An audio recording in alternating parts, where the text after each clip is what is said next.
An elderly couple, penniless and abandoned by their own children, inherited a crumbling log house in the mountains for nothing. But what they found sealed beneath the stone floor would expose a secret worth more than their entire family had stolen from them combined. Before we dive into the story, make sure to smash subscribe, because tomorrow we have an extra special story for you that will blow your mind. The morning fog hung low over the hills of eastern Kentucky, curling through the hollows like smoke from a dying fire.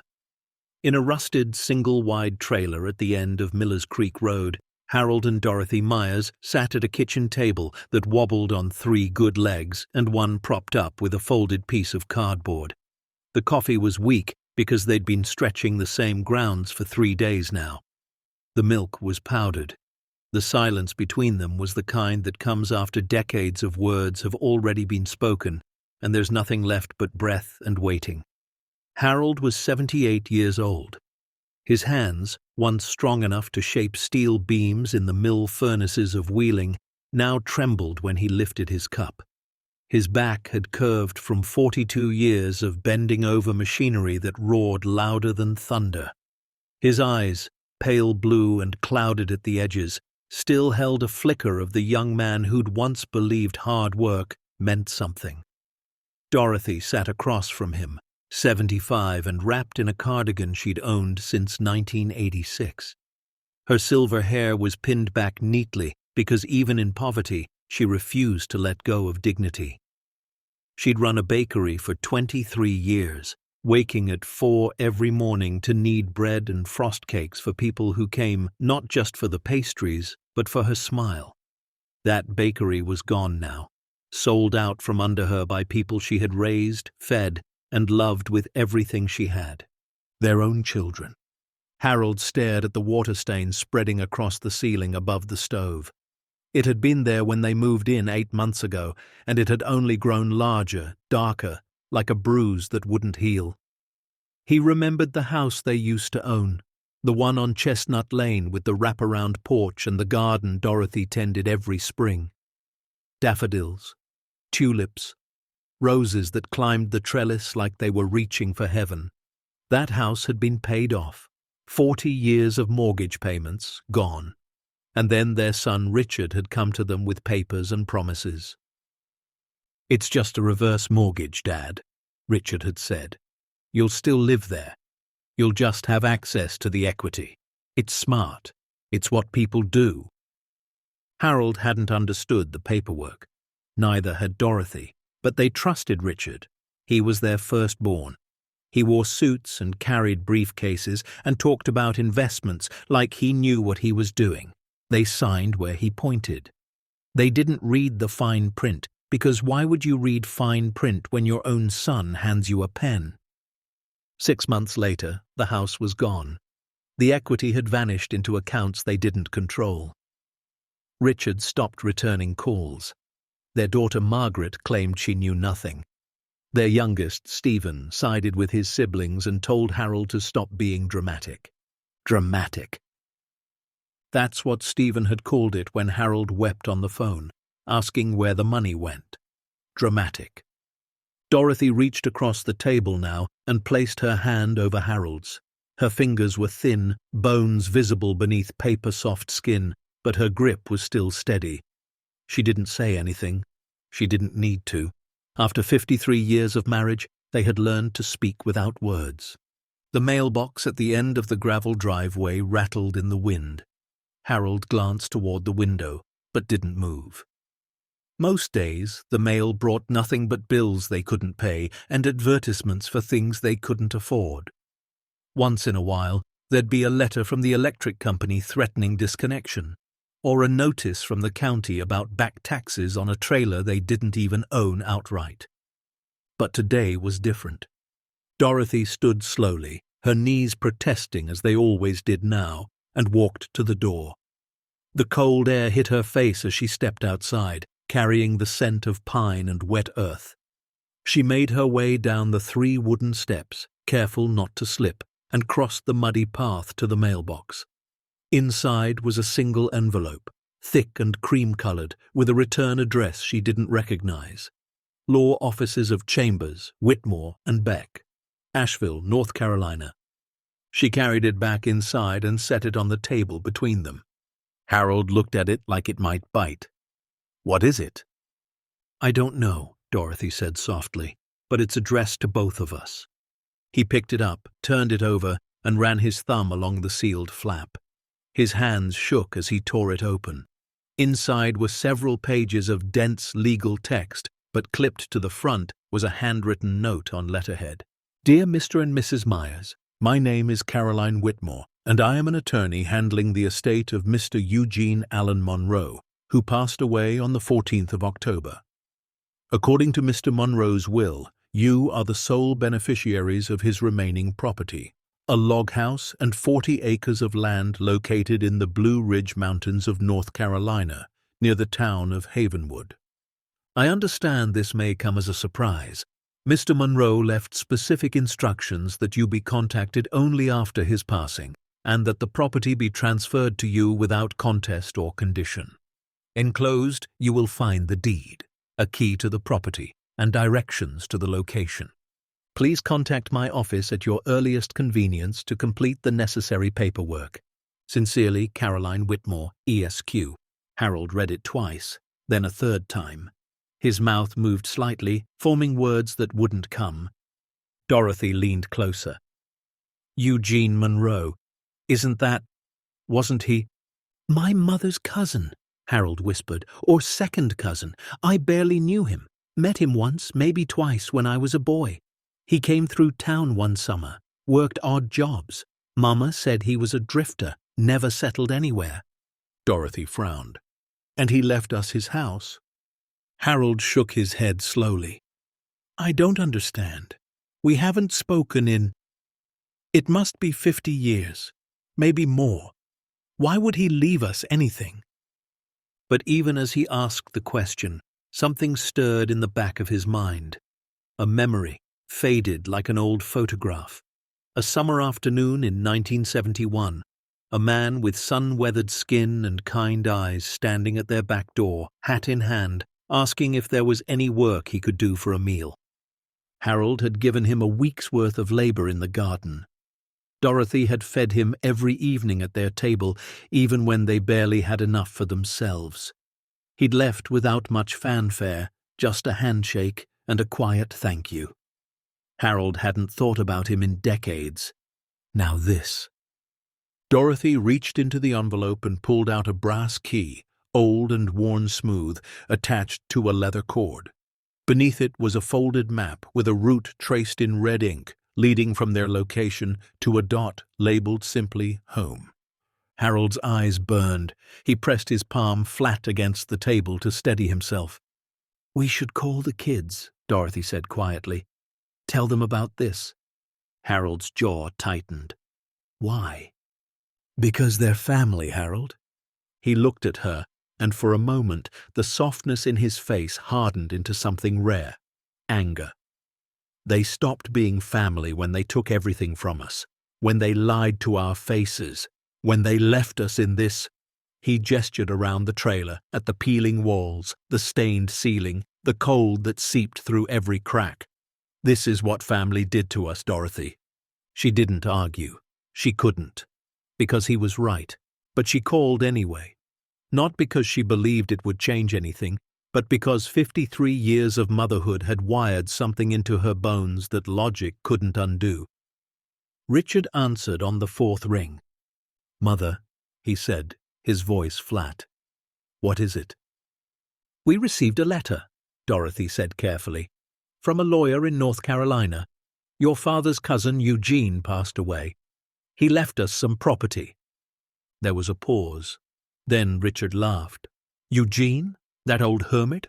What did he leave you? A shack in the woods and a pile of debt?" Dorothy's grip tightened on the phone. "It's a log house, 40 acres. "Worthless," Richard said dismissively. "Probably needs 100,000 in repairs. Don't waste your time. You'll just end up owing taxes on something you can't sell." "We're going to see it." Another pause, longer this time. "You're what?" "We're going to drive there, look at it, decide for ourselves." Richard's tone shifted. something sharper creeping in. "That's ridiculous. You're almost 80 years old. You can't just take off across state lines to look at some dump in the mountains. You'll get lost. You'll get hurt. Let me handle it. I'll call the lawyer, find out what it's worth, and we'll figure out if it's even worth keeping." Harold grabbed the phone from Dorothy's hand. His voice was low, calm, and colder than she'd ever heard it. "You're not handling anything, Richard. You've handled enough." He hung up before his son could respond. The drive took 7 hours. Harold's old Buick, a '94 LeSabre with 240,000 miles on the odometer, groaned up every hill and rattled through every pothole, but it kept moving. Dorothy sat in the passenger seat with the map unfolded across her lap, tracing their route with her finger as the landscape changed from rolling farmland to dense forest to steep mountain roads that twisted like ribbons. They stopped twice. Once for gas at a station where the attendant looked at them with a mixture of curiosity and pity, and once at a roadside diner where they split a plate of eggs and toast because it was all they could afford. The waitress, a young woman with tired eyes and a kind smile, refilled their coffee without being asked and didn't charge them for it. "You folks headed somewhere special?" she asked. Dorothy smiled faintly. "We hope so." By late afternoon they reached Havenwood. It was barely a town, just a cluster of buildings nestled in a valley between two ridges. A general store, a post office, a church with a white steeple, a handful of homes with smoke curling from their chimneys. The kind of place where everyone knew everyone, and strangers were noticed immediately. They followed the red line on the map past the town centre, up a winding gravel road, through a canopy of oak and pine so thick the sunlight barely reached the ground. The air grew cooler, crisper. The smell of wood smoke and autumn leaves filled the car. And then they saw it. The log house stood at the end of the road, framed by towering hemlocks and backed by a ridge that rose like a sleeping giant against the sky. It was 2 stories tall, built from hand-hewn logs that had darkened with age to the color of rich honey. A stone chimney climbed one side. A wide porch wrapped around the front, its railings carved with simple designs. The windows were dark but intact. The roof was covered in cedar shakes, weathered but unbroken. It wasn't a shack. It wasn't a ruin. It was a home. Harold stopped the car and sat there, engine idling, staring through the windshield.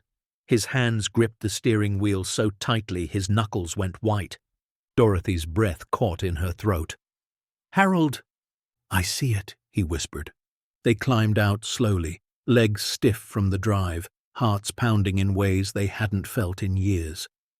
The gravel crunched beneath their shoes as they approached the porch. The steps were solid, the wood sturdy despite its age. Harold reached for the front door and found it locked.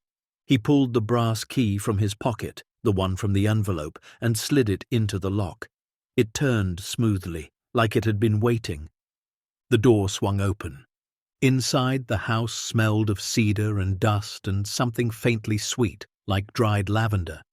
The afternoon light filtered through the windows, casting long golden rectangles across the wooden floor. A stone fireplace dominated the main room, its hearth blackened from decades of fires. Furniture sat covered in white sheets, shapes suggesting a sofa, armchairs, a dining table. Bookshelves lined one wall, filled with volumes whose spines had faded to unreadable. Dorothy walked through the space like she was walking through a dream.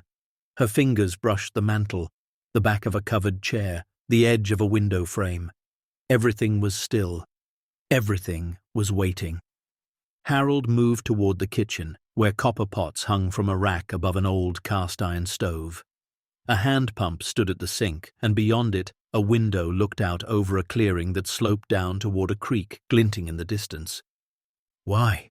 he murmured to himself. "Why would he leave us this?" They explored for an hour, room by room. Upstairs, they found 2 bedrooms, each with handmade quilts folded at the foot of the beds. A small study held a desk covered in papers, journals, maps.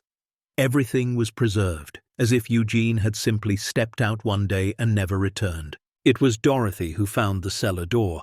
It was tucked beneath the staircase, hidden behind a curtain of heavy fabric that matched the wall so closely it seemed intentional. She pulled the curtain aside and found a thick oak door with iron hinges and a handle that resisted at first, then gave way with a groan. Stone steps descended into darkness. Harold came up behind her, flashlight in hand. He clicked it on and aimed the beam downward.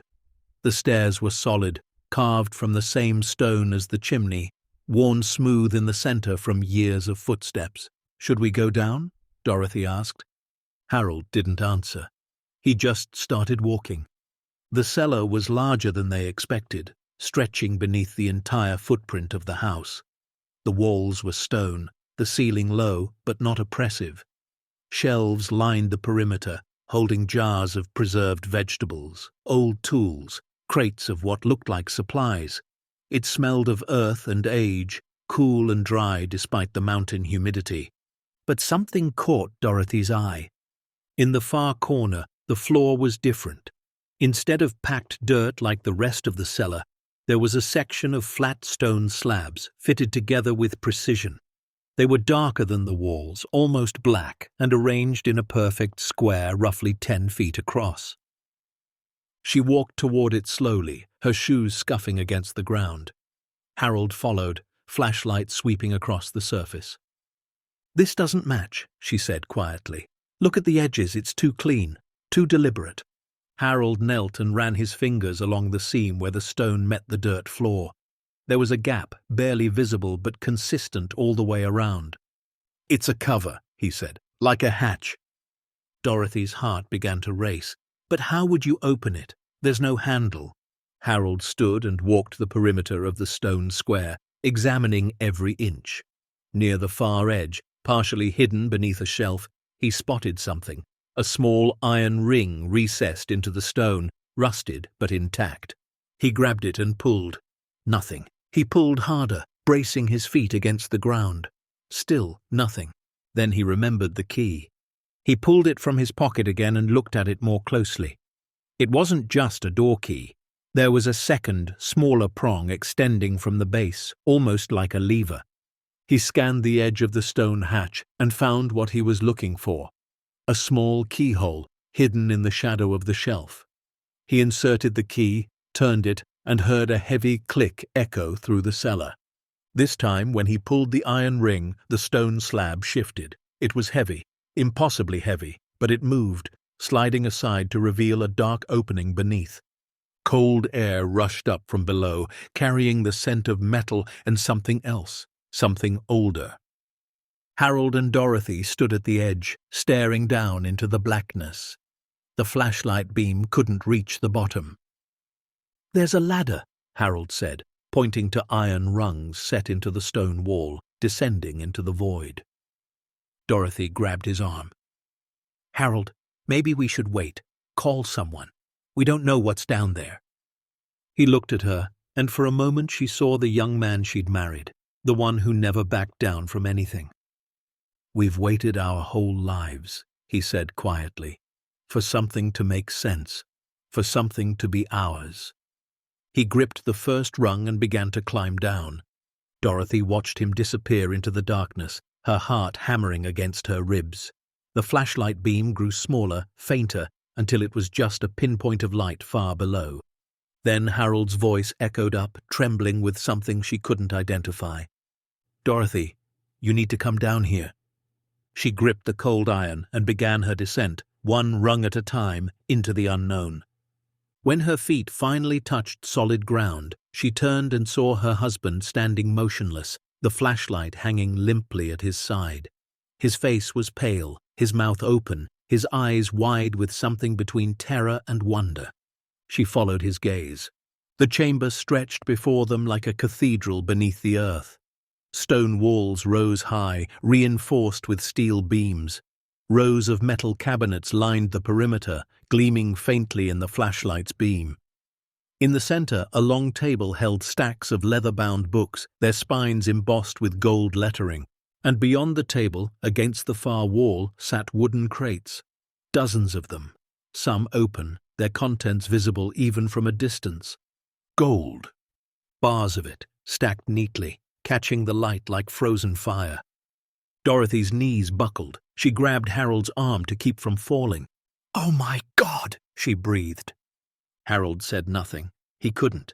They stood there in the silence of the vault, two forgotten people holding a secret worth more than they could ever comprehend.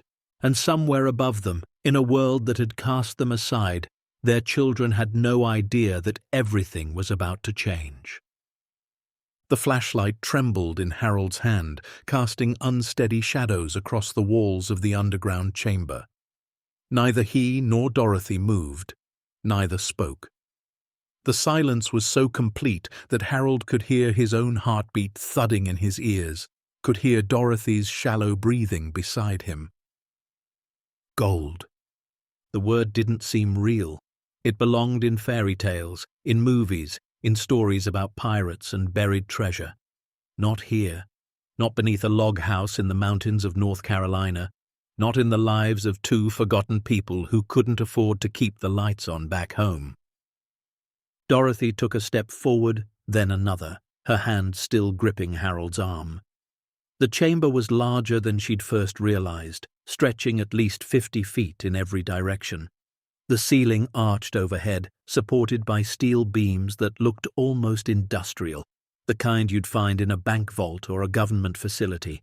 The walls were smooth stone, fitted together with the precision of a master craftsman. And the air was different down here. Cool, dry, controlled. Like someone had designed this space not just to store things, but to preserve them. "Harold," she whispered, her voice barely audible. "This can't be real." He didn't answer. He was walking now, moving toward the nearest row of metal cabinets, his footsteps echoing in the vast space. The cabinets were tall, perhaps 6 feet, with heavy doors and combination locks. He ran his fingers along the cold steel, leaving faint smudges in the thin layer of dust. Beside the cabinets stood a wooden workbench, its surface covered in tools, magnifying glasses, small scales, brushes, tweezers, the kind of equipment you'd see in a jeweler's shop or an archaeologist's field station. Everything was arranged with meticulous care, each item in its designated place. Dorothy approached the long table in the center of the chamber. The leather-bound books she'd seen from a distance were ledgers, their pages filled with handwritten entries in neat, precise script. She opened the first one carefully, afraid it might crumble in her hands, but the pages were supple, well-preserved. What she saw made her gasp. Dates, descriptions, values, entry after entry, spanning decades. March 15, 1968. Acquired 12 gold bars from estate liquidation in Savannah. Weight, 400 troy ounces total. Current value, $14,000. She flipped forward, her fingers trembling. August 22, 1983. Purchased collection of pre-1933 gold coins from private seller in New Orleans. Includes 11 St. Gordon's double eagles. Mint condition. Value, $47,000. More pages. More entries. June 3, 1991. Acquired 17 uncut Colombian emeralds through broker in Miami. Estimated retail value, $220,000. Dorothy's head spun. She turned to the final pages of the ledger where the entries grew more recent.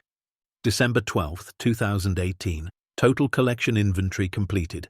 Estimated combined value of all assets, $275 million. $275 million. She read it again and again.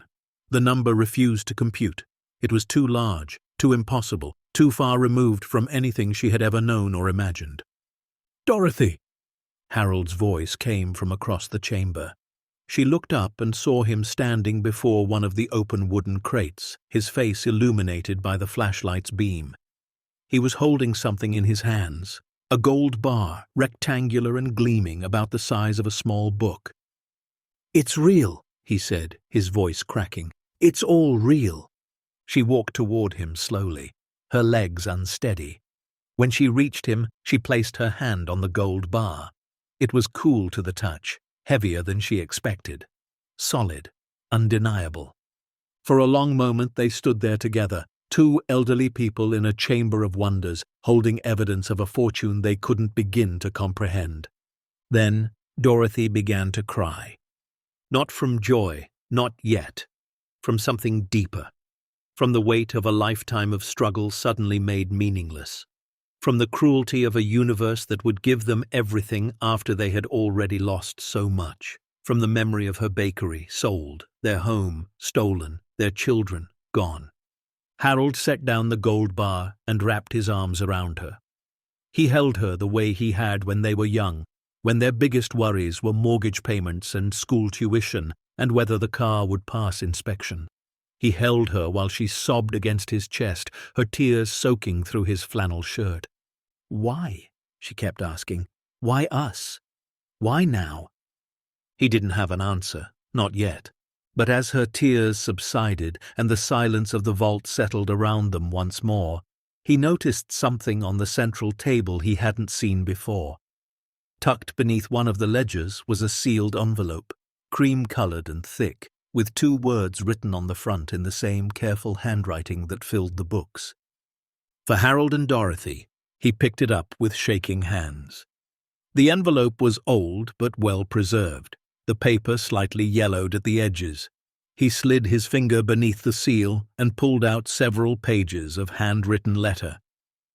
Dorothy wiped her eyes and moved closer. Together, they began to read. Dear Harold and Dorothy, if you're reading this, then I am gone. And if you found this vault, then the key did its job. I hope the journey here wasn't too difficult. I know neither of you are as young as you once were, but then again, neither was I. You probably don't remember me. Or if you do, I'm just a face from a summer long ago, a drifter who passed through your town and asked for work. I was 26 years old in 1971. I had nothing. No family who would claim me, no home to return to, no future I could see. I had been wandering for 3 years, moving from town to town, taking whatever odd jobs I could find, sleeping in barns and bus stations, and sometimes just under the stars. I came to your town by accident. My truck had broken down on the highway, and I walked 6 miles before I found a house with a light on. That house was yours. I remember knocking on your back door, hat in hand, asking if there was any work I could do in exchange for a meal. I expected you to turn me away. Most people did. I was dirty, tired, and looked like trouble. But Dorothy, you didn't hesitate. You invited me in, sat me at your kitchen table, and fed me pot roast with potatoes and green beans. I hadn't had a home-cooked meal in 8 months. And Harold, the next morning, you came to find me at the motel where I'd rented a room with my last few dollars. You asked if I wanted to help you clear some brush and fix up the garden. You paid me fair wages for a week's work. You treated me with dignity when I had forgotten what that felt like.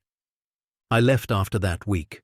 I didn't know how to stay, but I never forgot you. Over the years, I made something of myself.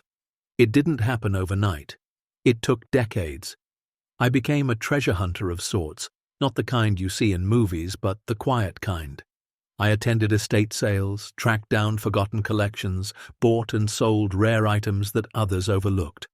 I had a gift for seeing value where others saw junk, and slowly, carefully, I built what you now see around you.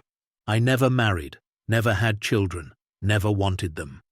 The world had shown me too early that family could be a curse as much as a blessing. I chose solitude, and for the most part it served me well. But I always remembered you, both of you, the kindness you showed a stranger when you had every reason to turn him away. I followed your lives from a distance. Don't ask how. A man with resources can learn many things. I watched your children grow. I watched your bakery flourish. I watched you build a life that seemed, from the outside, full of love and purpose. And then I watched it fall apart. I saw what your son Richard did to you. I saw the documents he forged, the accounts he drained, the lies he told. I saw your home sold out from under you. I saw you move into that trailer on Millers Creek Road, 2 people who had given everything stripped of all they had. And I wept. I wept because the world is cruel, and because the people who deserve kindness most rarely receive it. I wept because I couldn't intervene. Not then, not without revealing myself and complicating everything. But I made a decision in that moment. Everything I had built, everything I had collected, everything I had saved, it would go to you. Not to institutions, not to charities, not to distant relatives who never showed me an ounce of warmth. To you. Harold Dorothy, you showed me that kindness still exists. You proved it to me with pot roast and a week of honest work. And now I am proving it back to you with all that I have. This vault contains my life's work. Gold, silver, rare coins, gemstones, historical artifacts, bearer bonds, and more. The ledgers will tell you everything. What each item is, where it came from, what it's worth. The total value, as of my last accounting, exceeds $275 million. It is yours, all of it. I have arranged everything with my attorney, Caroline Whitmore. She is trustworthy, one of the few people who knew me well enough to understand my intentions. She will help you navigate the legal aspects of this inheritance. Do not trust anyone else, especially not your children. I know that may sound harsh. They are your blood. But blood does not guarantee loyalty, and love does not guarantee honor. Richard, Margaret, and Stephen chose greed over gratitude. They chose themselves over you. Do not let them take this from you the way they took everything else. Use this fortune however you see fit. Live comfortably. Help others. Build something that lasts, or simply rest, knowing that you will never again have to worry about where your next meal will come from. You gave me 1 week of kindness 53 years ago. I am giving you the rest of your lives in return. With deepest gratitude and love, Eugene Allen Monroe. The letter slipped from Harold's fingers and floated to the stone floor. He stared at the space where it had been, his mind blank, his heart too full to function. Dorothy picked up the pages and read the final lines again. Then she looked at her husband, her eyes red but no longer crying. "He watched us," she whispered, "all these years. He knew what they did." Harold nodded slowly. He knew everything. They stood in silence for what felt like hours, but was probably only minutes. The weight of Eugene's words pressed down on them, heavier than the gold surrounding them. Finally, Dorothy spoke again. "What do we do now?" Harold took a deep breath. His hands had stopped trembling. Something in him had shifted, some combination of grief and gratitude and resolve that felt almost like steel. "We do what he asked," he said quietly. "We protect this, we use it wisely, and we don't let anyone, take it from us." They climbed back up the iron rungs together, emerging from the vault into the cellar above. The afternoon light had faded while they were underground, and the house was draped in the soft grey of early evening. Harold closed the stone hatch carefully, checking that it locked behind them. He tucked the key back into his pocket, pressing it against his chest like a talisman. That night, they slept in the log house for the first time. The bed in the upstairs bedroom was dusty but comfortable, the quilts handmade and warm. Outside, the mountain wind whispered through the hemlocks, and somewhere in the distance, an owl called out into the darkness. Neither of them slept well. Their minds were too full, too restless. But when the morning sun finally broke over the ridge and spilled golden light through the bedroom window, they rose together and faced the day. The first order of business was the attorney. Harold found the number for Caroline Whitmore's office in the original letter and called from the landline in the kitchen, an old rotary phone that still worked somehow. She answered on the second ring. "Mr. Myers," she said, her voice warm but professional.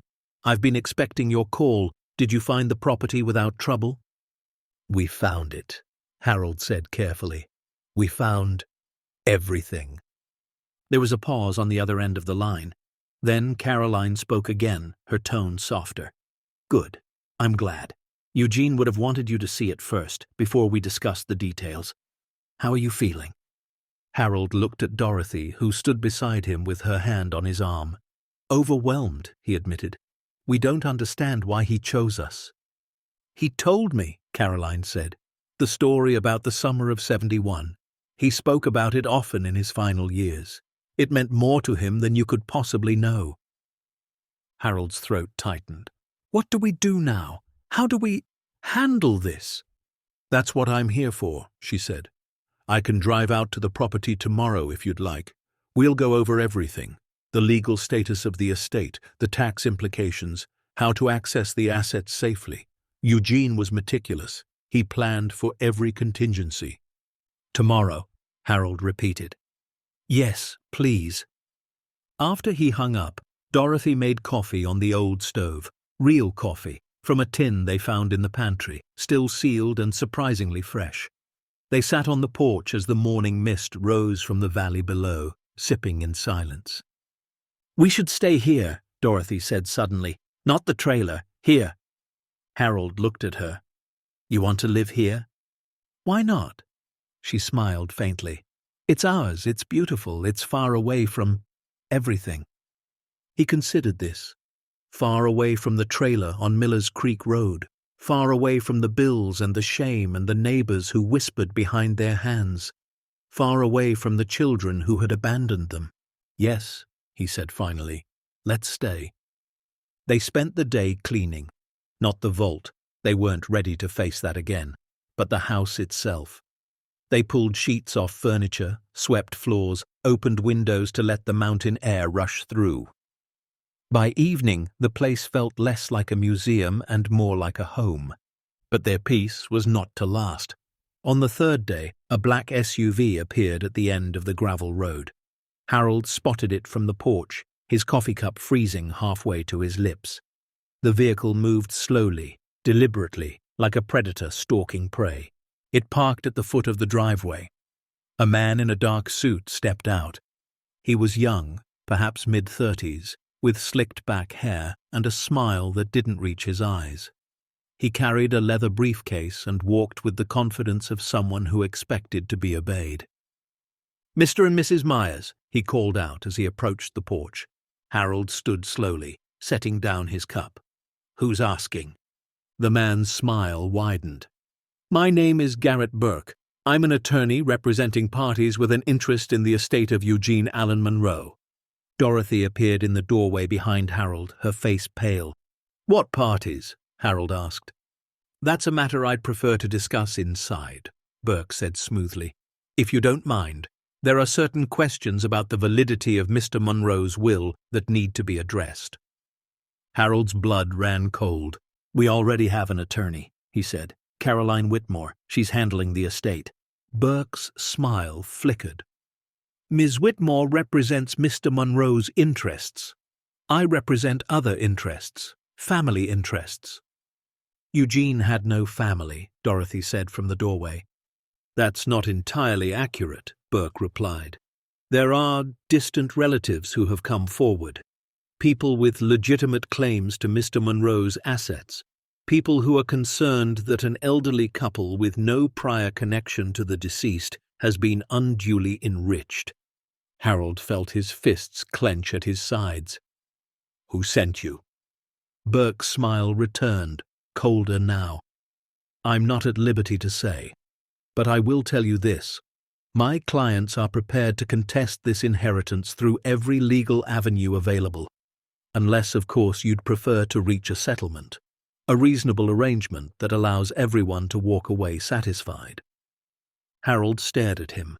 The lawyer's words were polished, professional, but beneath them Harold heard something else, something familiar. Richard. This was Richard's doing. His son had heard about the property, had made inquiries, had somehow discovered or suspected that there was more here than an old log house on 40 acres. What happens next will turn this quiet mountain home into a battlefield, reveal truths nobody expected, and remind us why sometimes the quietest people carry the most power. Stay tuned to see what unfolds. If you're enjoying the story, please like, share, and subscribe for more. Harold stepped forward, his weathered boots heavy on the wooden porch. He wasn't a tall man, not anymore, and his back had curved from decades of hard labor. But in that moment, something in his posture shifted. The steel mill worker who had once bent metal to his will was still in there, buried beneath the years and the grief. "Get off my property," he said quietly. Burke's smile faltered. "Mr. Myers, I don't think you understand the gravity of—" "I understand perfectly," Harold interrupted. "You work for my son, or for someone my son hired. You came here expecting to find two weak-old people you could bully into signing away something they don't understand. But you're wrong." He took another step forward. Burke took a step back. "We didn't steal anything," Harold continued. "We were given a gift, by a man who had every right to give it, a man who watched our own children rob us blind and decided we deserved better." Burke's face hardened. "You can't prove any of that." "We don't have to," Dorothy said from the doorway. Her voice was calm, steady, stronger than Harold had heard it in years. "Eugene left documentation, everything, and our attorney already has copies." That was a bluff. They hadn't shared the vault's contents with anyone yet, but Burke didn't know that. Harold watched the uncertainty flicker in the younger man's eyes. "This isn't over," Burke said, retreating toward his SUV. "My clients will pursue every legal remedy available. You'll be hearing from us." "We'll be ready," Harold replied. He watched the black vehicle disappear down the gravel road, dust rising in its wake. Only when it was completely out of sight did he allow himself to exhale. Dorothy came to stand beside him, her hand finding his. "That was Richard," she said softly. "Wasn't it?" Harold nodded. "He must have called someone local, asked questions, maybe even found out about the vault." "How could he know?" "He doesn't. Not yet." Harold turned to face her. "But he suspects, and if he suspects, he'll keep digging. We need to move faster than him." That evening, they called Caroline Whitmore again. This time, Harold told her everything, about Burke, about the threats, about his certainty that Richard was behind it. Caroline listened in silence. When he finished, she spoke carefully. "I was afraid of this," she said.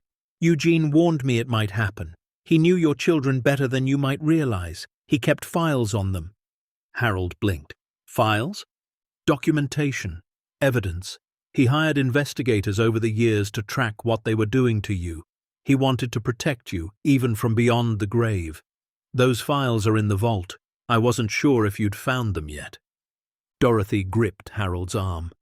"We saw ledgers," she said, "about the collection. We didn't see anything about our children." "There's a cabinet," Caroline said, "marked Family Matters. Eugene told me about it before he passed. He said if your children ever tried to contest the will, everything you'd need to stop them would be inside." Harold felt something shift in his chest. Not fear, not anger, but something harder. Resolve. "We'll find it," he said. The next morning, they descended into the vault again. This time, Dorothy carried a lantern she'd found in the cellar, its warm light supplementing Harold's flashlight. The chamber felt different now, less like a cave of wonders and more like a battlefield. They found the cabinet near the far wall, between a shelf of gold coins and a stack of wooden crates marked Historical Artifacts. The label on the front read Family Matters in Eugene's careful handwriting.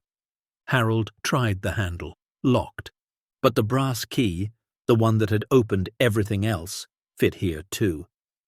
Inside were manila folders, each one labeled with a name: Richard James Myers, Margaret Ann Myers, Collins, Stephen Paul Myers. Harold pulled out Richard's folder first. It was thick, easily 2 inches of documents. He opened it and began to read. The first page was a summary typed on letterhead from a private investigation firm in Lexington. Subject: Richard James Myers, age 52. Employed as financial advisor, Myers Wealth Management, Cincinnati, Ohio. Investigation initiated at client request, January 2017. The pages that followed told a story Harold had suspected but never wanted to believe. Bank statements showing transfers from his and Dorothy's accounts to shell companies Richard controlled, forged signatures on loan documents, emails between Richard and his siblings discussing how to manage their parents' finances without their knowledge, a timeline of the reverse mortgage scheme, complete with copies of the fraudulent paperwork, and more, so much more. Evidence of Richard's gambling debts, over $400,000 owed to various creditors. Records of Margaret's expensive renovations to her vacation home, funded by money siphoned from her parents' retirement accounts. Documentation of Stephen's failed business ventures, bankrolled by the family wealth he'd helped steal. Harold's hands shook as he turned the pages. Beside him, Dorothy read in silence, her face growing paler with each revelation.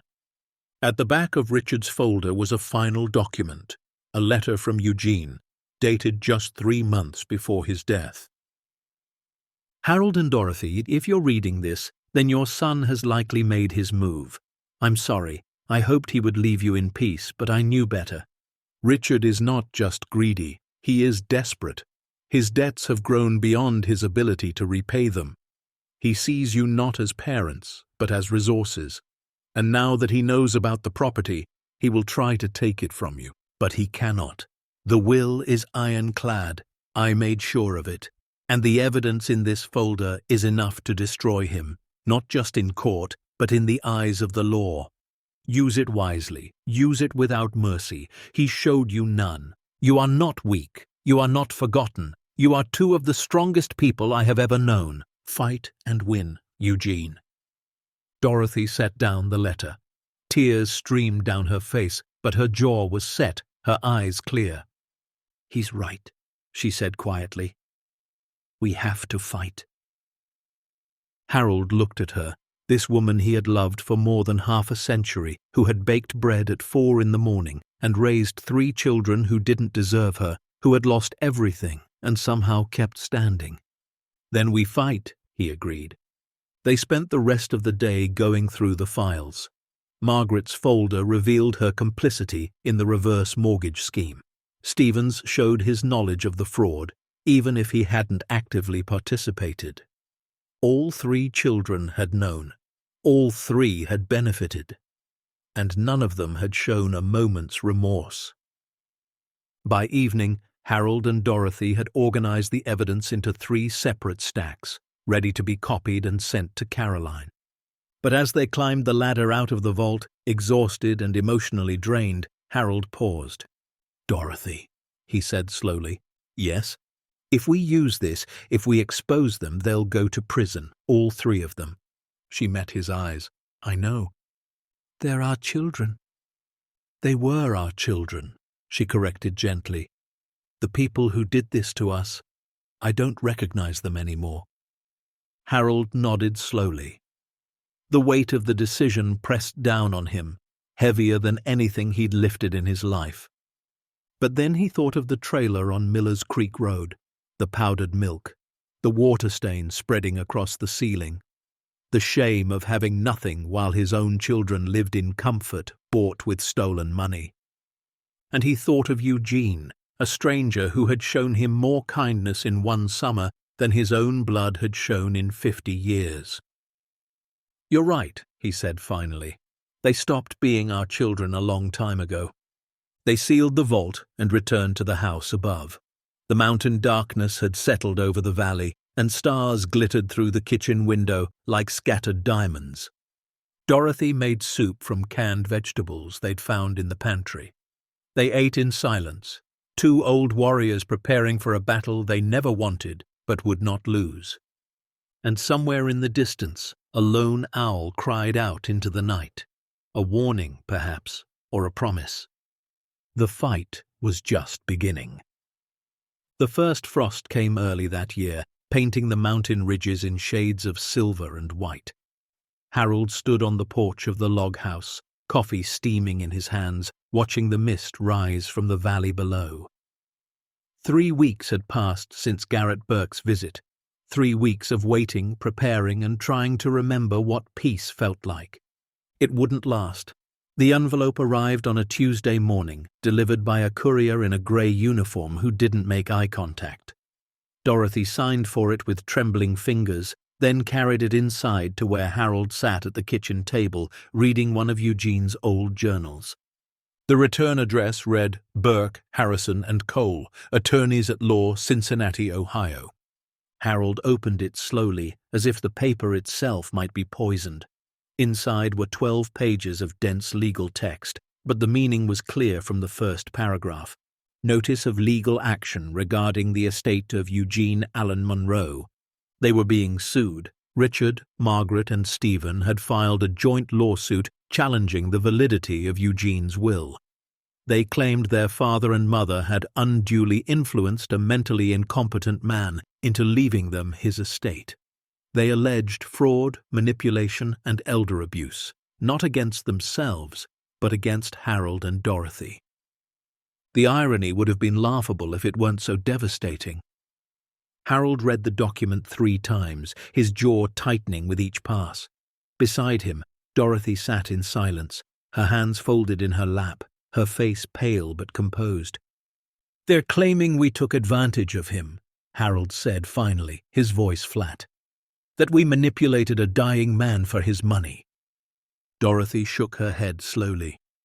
"We didn't even know he existed until the letter came.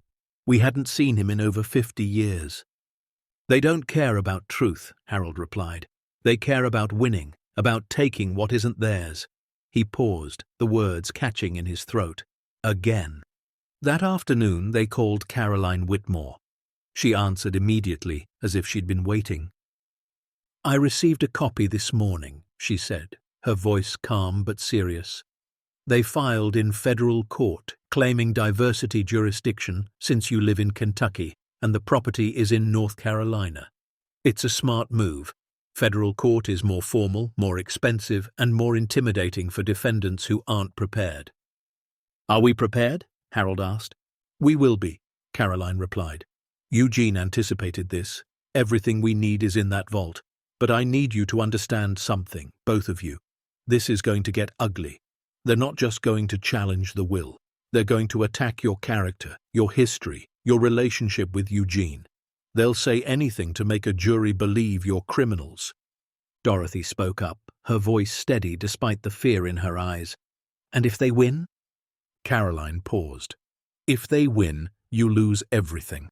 The house, the land, the contents of the vault. It all goes into probate, and a court-appointed administrator divides it among anyone with a valid claim. Your children would get shares. Distant relatives might come forward. Lawyers would take their cuts. By the time it's over, there might be nothing left." The silence stretched for a long moment. "Then we don't let them win," Harold said quietly. Caroline arrived at the log house 2 days later, driving a modest sedan loaded with boxes of files, a laptop, and enough coffee to fuel an army. She was younger than Harold had expected, mid-40s, with sharp eyes and a no-nonsense manner that reminded him of the foreman he'd worked under at the steel mill.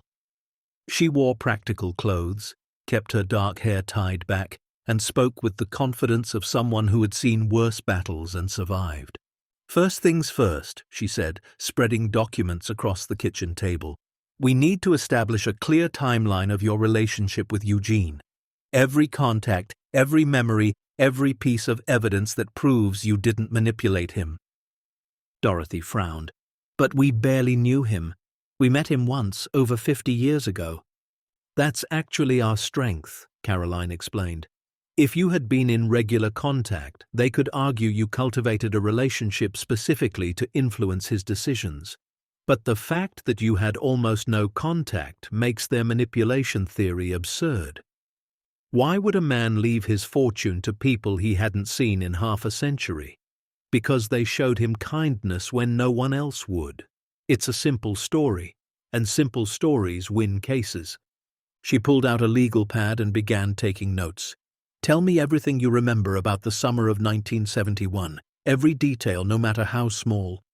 Harold closed his eyes and reached back through the decades. The memories came slowly at first, like water seeping through cracks in a dam, then faster, clearer. He showed up on a Thursday evening, Harold began. Late July, maybe early August. It had been raining all week, and our garden was half flooded. I was on the back porch, trying to figure out how to drain the low spots, when I saw him coming up the road. What did he look like? Thin, tired. His clothes were worn but clean. He took care of himself, even with nothing. He had a pack on his back and a hat in his hands. He asked if there was any work he could do for a meal. Dorothy continued the story. I was in the kitchen. I heard Harold talking to someone and came to the door. Eugene looked like he hadn't eaten a proper meal in days. I didn't even ask Harold. I just told the man to come inside and sit down. What did you feed him? Pot roast, Dorothy said with a faint smile. With potatoes, carrots, and green beans. I'd made it for Sunday dinner, and we had leftovers. He ate like he'd forgotten what hot food tasted like. Harold nodded. The next morning, I went to the motel where he was staying, the old Pine Lodge, it's gone now, and asked if he wanted to help me clear brush and fix up the garden. I paid him $5 a day, which was fair wages back then. He worked hard, never complained, never asked for more than he earned. How long did he stay? 1 week, Harold said. Maybe 8 days. Then he left, shook my hand, thanked us both and walked off down the road. We never saw him again. Caroline wrote furiously, filling page after page with notes. When they finished, she looked up with something like satisfaction in her eyes. This is good, she said. This is exactly the kind of story that resonates with juries. 2 ordinary people showed kindness to a stranger, and 50 years later that stranger remembered. It's biblical almost. The widow's mite, the Good Samaritan. But will it be enough? Dorothy asked. Caroline's expression sobered. Honesty, I don't know. Your children have money, or at least access to it. They've hired one of the most aggressive firms in Ohio. They're going to throw everything they have at this case, including things that aren't true. We need to be ready for that. She reached into one of her boxes and pulled out a thick folder. Which brings me to this. She laid it on the table. The label read Family Matters, Richard James Myers. Eugene's investigators were thorough, Caroline said. Everything your son did to you, the forged signatures, the stolen accounts, the reverse mortgage scheme, it's all documented here. Bank records, emails, witness statements. If we introduce this evidence in court, it doesn't just defend you, it destroys him. Harold stared at the folder. His hands, which had remained steady through the lawsuit notice and the legal explanations, began to tremble. He's still our son, he whispered. Caroline met his eyes. I know, and I'm sorry, but he stopped treating you like parents a long time ago. Eugene saw that. He documented it because he knew this day would come. He wanted you to have the ammunition you needed to fight back. Dorothy reached over and placed her hand on Harold's. We don't have a choice, she said softly. If we don't use it, we lose everything. And then what was the point? Of Eugene's gift? Of coming here? Of any of it? Harold was silent for a long moment. Then he nodded slowly. Use it, he said. All of it. The weeks that followed were a blur of depositions, motions, and legal maneuvering. Caroline filed a countersuit alleging fraud, elder abuse, and theft by Richard, Margaret, and Stephen. She subpoenaed bank records, demanded discovery of financial documents, and systematically built a case that painted the Myers children as the criminals they were. But the other side fought back. Garrett Burke, true to his word, used every tool at his disposal. He filed motion after motion to delay the proceedings, demanded psychiatric evaluations of Harold and Dorothy, and leaked stories to local media painting the elderly couple as opportunistic grifters who had preyed on a lonely old man. The Havenwood Gazette ran a front-page story headlined, Fortune Hunters or Rightful Heirs, that quoted anonymous sources questioning whether the Myers had really been strangers to Eugene Monroe. Social media exploded with speculation. Strangers sent hateful letters to the log house, calling them thieves and con artists. Dorothy stopped going into town after the third time someone spat at her feet in the general store. But not everyone believed the lies. A week after the Gazette story ran, an elderly man named Walter Hobbs knocked on their door. He was 83 years old, had lived in Havenwood his entire life, and had known Eugene Monroe for decades. "I read what they're saying about you," Walter said, his voice gruff but kind. "It's nonsense. Eugene talked about you two for years, said you were the only family he ever wanted." Dorothy's eyes filled with tears. "He talked about us?" "All the time," Walter confirmed. "Said you showed him what good people looked like when he'd forgotten such things existed. Said he was going to make sure you were taken care of after he was gone." The old man shook his head. Eugene wasn't senile, wasn't manipulated. He knew exactly what he was doing, and he'd been planning it for years. Caroline took Walter's statement and added it to her growing pile of evidence. Other witnesses came forward too, a librarian who remembered Eugene speaking fondly of the Myers family in Kentucky, a banker who had helped Eugene manage his accounts and could testify to his mental clarity, a nurse who had cared for him in his final months and confirmed he had been lucid until the end. Slowly, painstakingly, the truth began to emerge. The trial was scheduled for March, nearly 6 months after the lawsuit was filed. It would be held in the federal courthouse in Asheville before a judge named Patricia Coleman, a former prosecutor with a reputation for cutting through nonsense and getting to the heart of matters.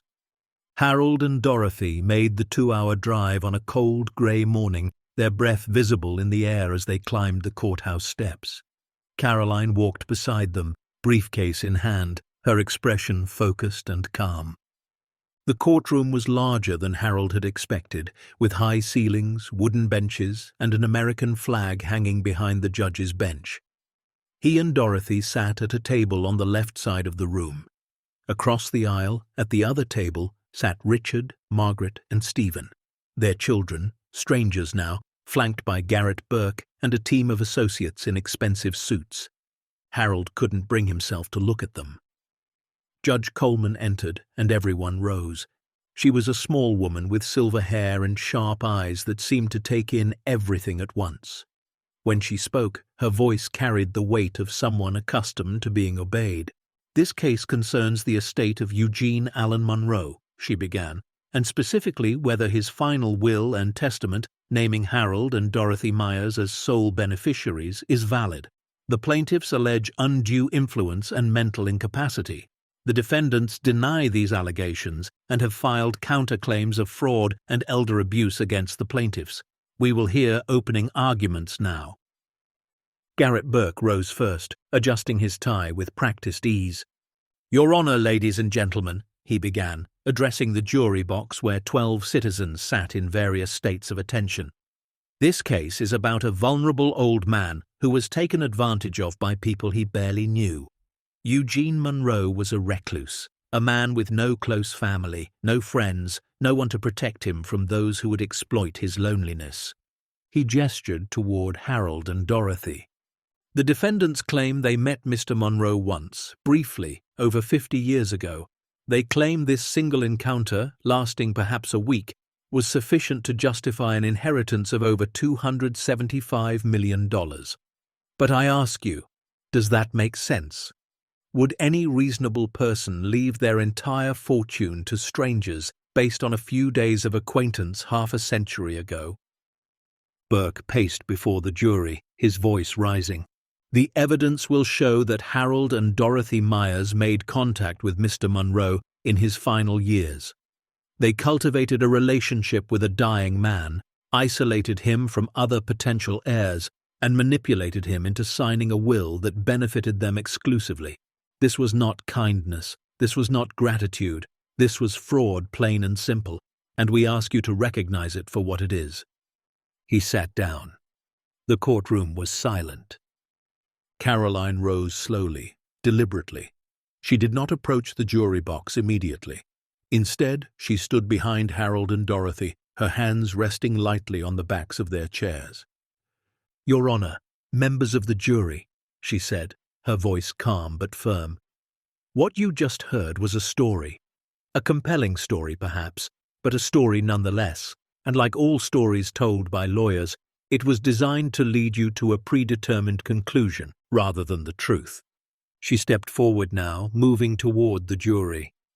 The truth is much simpler and much more beautiful. In 1971, a young drifter named Eugene Monroe wandered into the lives of Harold and Dorothy Myers. He was hungry, homeless, and hopeless. They fed him. They gave him work. They treated him with dignity when he had forgotten what dignity felt like. And then he left, and they never saw him again. She paused, letting the words settle. But Eugene never forgot. For 50 years he carried the memory of that kindness with him. He built a fortune through hard work and careful investment. And when it came time to decide what to do with that fortune, he chose to give it to the only people who had ever shown him unconditional love. Caroline turned to face the plaintiff's table, her gaze hardening. The plaintiffs claim this is about protecting a vulnerable old man. But Eugene Monroe was not vulnerable. He was sharp, meticulous, and fiercely independent. He hired lawyers to draft his will. He hired investigators to verify facts. He planned every detail of this inheritance for years. She held up a folder. And he did something else. He documented the behavior of his beneficiaries' children, the very people now suing to overturn his wishes. He discovered that Richard, Margaret, and Stephen Myers had systematically defrauded their own parents. They forged signatures. They drained retirement accounts. They stole a family home, and then they abandoned their parents to poverty while living comfortably on stolen money. The courtroom stirred. Richard's face reddened. Margaret stared at the table. Stephen's leg bounced nervously beneath his chair. Eugene Monroe saw this, Caroline continued. He watched it happen from a distance, and it broke his heart. So he made a decision. He would give his fortune to the victims, to Harold and Dorothy, and he would ensure they had the evidence they needed to protect themselves from their own children. She turned back to the jury. This case is not about fraud. It's not about manipulation. It's about a man who believed that kindness deserves to be repaid, and about 3 people who are so consumed by greed that they would steal from their parents twice, once in life and now again in death. She sat down. Judge Coleman called a recess. Harold and Dorothy sat in the hallway on a wooden bench, holding hands, saying nothing. The weight of the moment pressed down on them like a physical force. "You're doing fine," Caroline said, appearing beside them with cups of water. "The jury is engaged. They're listening." "What happens next?" Dorothy asked. "Witnesses," Caroline replied. "They'll call their experts first, psychiatrists who will claim Eugene was mentally compromised, financial analysts who will question the will's structure. Then we present our side. Walter Hobbs, the banker, the nurse, and finally—" She paused. "Finally, I'd like to call you both to testify." Harold looked up sharply. "Both of us?" "Your story is your strongest asset," Caroline explained. "The jury needs to hear it from you. Not from documents, not from lawyers, from you." The trial lasted 2 weeks. Each day brought new testimony, new exhibits, new attacks and counterattacks. Burke called a parade of experts who questioned Eugene's mental state, his isolation, his vulnerability to influence. Caroline systematically dismantled each one, exposing flaws in their methodology, conflicts of interest, and outright speculation. Then came the defense's witnesses. Walter Hobbs took the stand first, his voice steady despite his age. He described Eugene as sharp as a tack, a man who read 3 newspapers a day, completed the New York Times crossword in pen, and could recall financial details from decades past without notes. "He knew exactly what he wanted," Walter said. "And he wanted to take care of the Myers. He told me so himself, more than once." The banker testified next, confirming that Eugene had personally overseen every aspect of his financial affairs until the final weeks of his life. The nurse described his lucidity, his gratitude for her care, and his frequent mentions of the good people in Kentucky who had once helped him. And then, on the 12th day, Dorothy Myers took the stand. She walked slowly, her shoes clicking softly on the marble floor. She wore a simple blue dress, her silver hair pinned back neatly, her hands folded in front of her. When she reached the witness stand, she paused and looked out at the courtroom, at the jury, at the judge, at the children who had once been her world. Caroline approached gently. "Mrs. Myers, can you tell the court about the summer of 1971? Dorothy nodded. "It was July," she began, her voice quiet but clear. "We were living in a small house on Chestnut Lane. Harold was working at the steel mill. I was taking care of our children. Richard was 7, Margaret was 4, Stephen was just a baby." She paused, gathering her thoughts. "One evening, a young man came to our door. He was thin, tired, looked like he hadn't slept in days. He asked if there was any work he could do for a meal." "What did you do?" "I invited him in," Dorothy said simply. "I fed him dinner. Harold gave him work the next morning. He stayed about a week, helping in the garden, fixing things around the house, and then he left." "Did you know who he was?" "Not really. He said his name was Eugene, that he was passing through, that he didn't have family to speak of. We didn't ask many questions. It wasn't our place." "Did you try to stay in contact with him after he left?" "No," Dorothy said. "We didn't have his address. He didn't write. We never heard from him again, not until the letter came telling us he'd passed away and left us his property." Caroline stepped closer. "Mrs. Myers, the plaintiffs claim you manipulated Eugene Monroe, that you cultivated a relationship with him in his final years to influence his will. What do you say to that?" Dorothy's eyes glistened. "I say it's not true.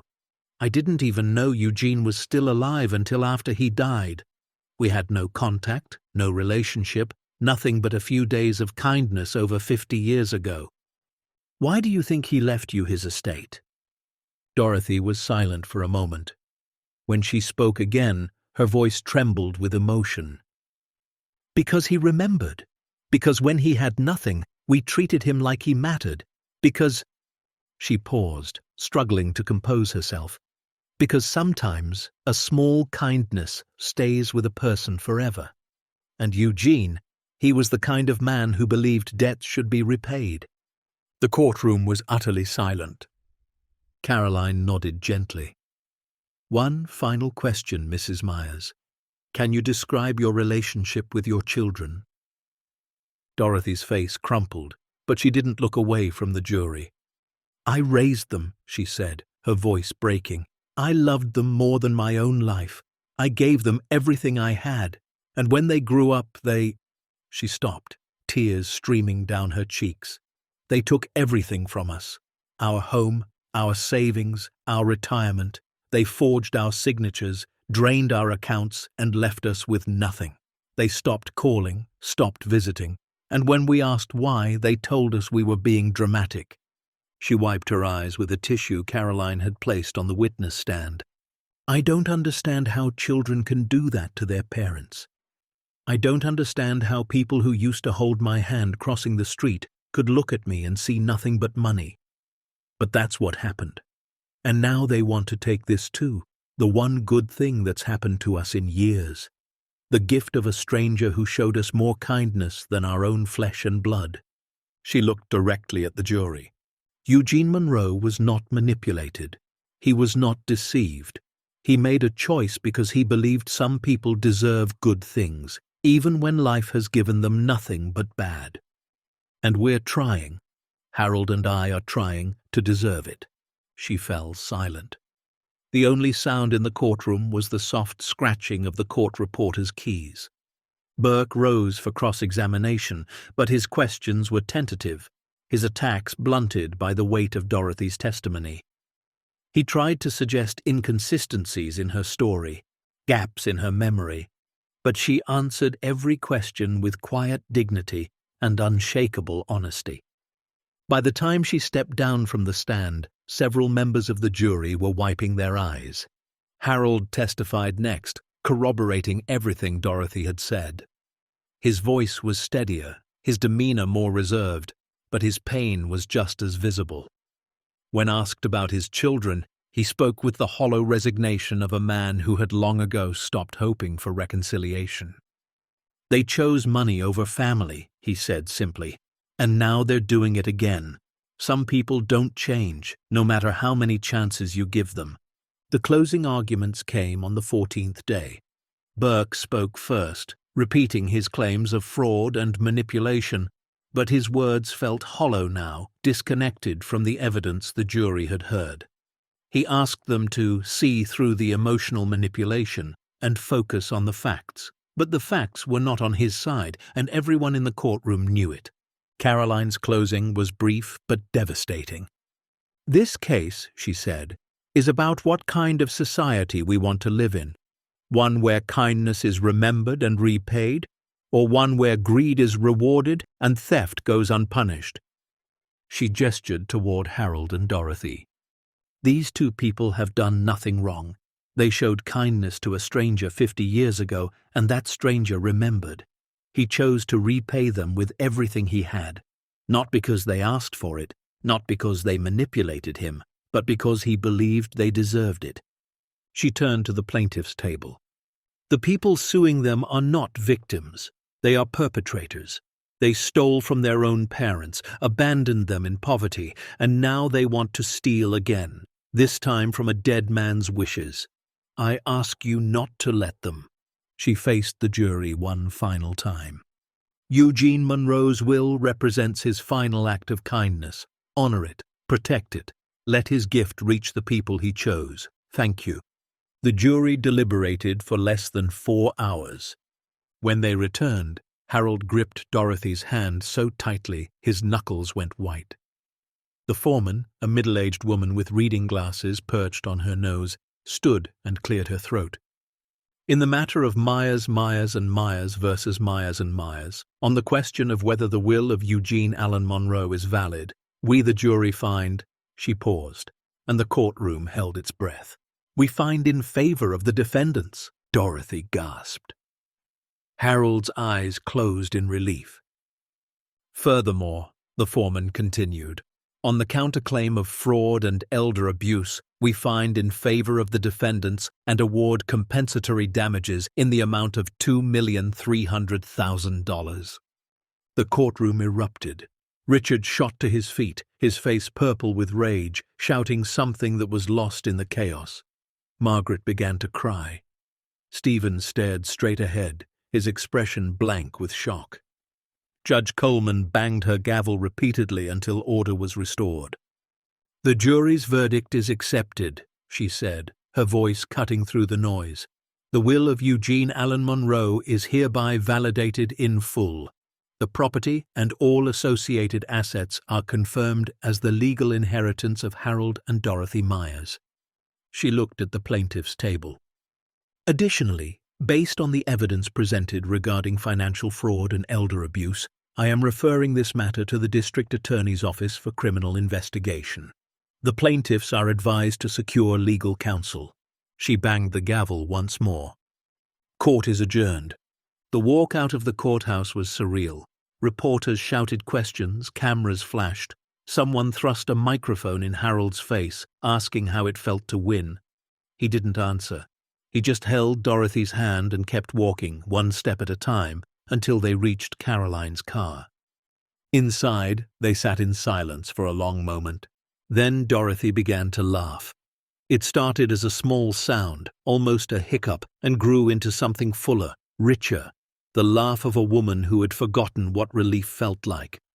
Harold watched her, and slowly he began to laugh too. Caroline smiled from the driver's seat. "Let's go home," she said.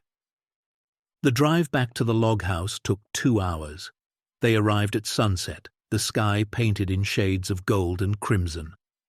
Harold helped Dorothy up the porch steps, and together they stood looking out over the valley, at the mountains rising in the distance, at the land that was finally irrevocably theirs. "It's over," Dorothy whispered. Harold nodded. "The hard part is—" She looked at him. "What do you mean?" He gazed out at the horizon, at the beauty spread before them, at the fortune waiting in the vault below. Now we have to figure out what to do with it all. Dorothy considered this. $275 million. More money than they could spend in 10 lifetimes. More than their children, their former children, had ever dreamed of stealing. Eugene trusted us, she said finally. He believed we would use it well. Then let's not disappoint him. They stood together in the fading light, two people who had lost everything and found something greater. The battle was over. But the next chapter, the chapter of legacy, of purpose, of building something that would last long after they were gone, was just beginning. And somewhere, watching from whatever place good souls go, Eugene Allen Monroe smiled. The morning after the verdict, Harold woke before dawn. The bedroom was still dark, the only light a thin grey line seeping through the curtains where the mountain sky was just beginning to brighten. Dorothy lay beside him, her breathing slow and steady, her silver hair spread across the pillow like threads of moonlight. He watched her for a moment, this woman who had stood beside him through poverty and betrayal, through courtrooms and accusations, through everything life had thrown at them. She was still the most beautiful thing he had ever seen. He slipped out of bed quietly, pulled on his robe, and made his way downstairs. The log house creaked softly beneath his feet, its old bones settling in the cool morning air. In the kitchen, he started the coffee. Real coffee now, bought fresh from the general store in Havenwood, where people no longer spat at them but nodded with something like respect. While the pot brewed, Harold walked to the window and looked out over the valley. Mist curled through the hollows like smoke from an invisible fire. The trees on the far ridge were beginning to show the first hints of spring green, the long winter finally releasing its grip. Somewhere in the distance, a rooster crowed. He thought about the vault beneath his feet, $275 million, sitting in darkness, waiting. Gold bars and rare coins and gemstones that sparkled like frozen starlight. Bearer bonds worth more than most people would earn in 100 lifetimes. It was almost too much to comprehend. But it wasn't the money that occupied his thoughts this morning. It was the question that had been circling in his mind since the verdict. What now? They could buy anything, go anywhere, live in luxury for whatever years they had left. But Harold knew, with a certainty that ran deeper than logic, that wasn't what Eugene had wanted. The letter had made that clear. Use this fortune however you see fit. Live comfortably, help others, build something that lasts. Build something that lasts. The coffee finished brewing. Harold poured himself a cup and returned to the window. The sun was cresting the ridge now, painting the sky in shades of gold and rose. It was going to be a beautiful day. Dorothy found him there an hour later, still standing at the window, his coffee long gone cold. "You're thinking," she said, wrapping her arms around him from behind. "I'm always thinking." "No," she corrected gently. "You're worrying. There's a difference." He turned to face her. Her eyes were clear, her expression calm. She had always been the stronger one, he realized. Not louder, not more forceful, but steadier. The kind of strength that didn't need to announce itself.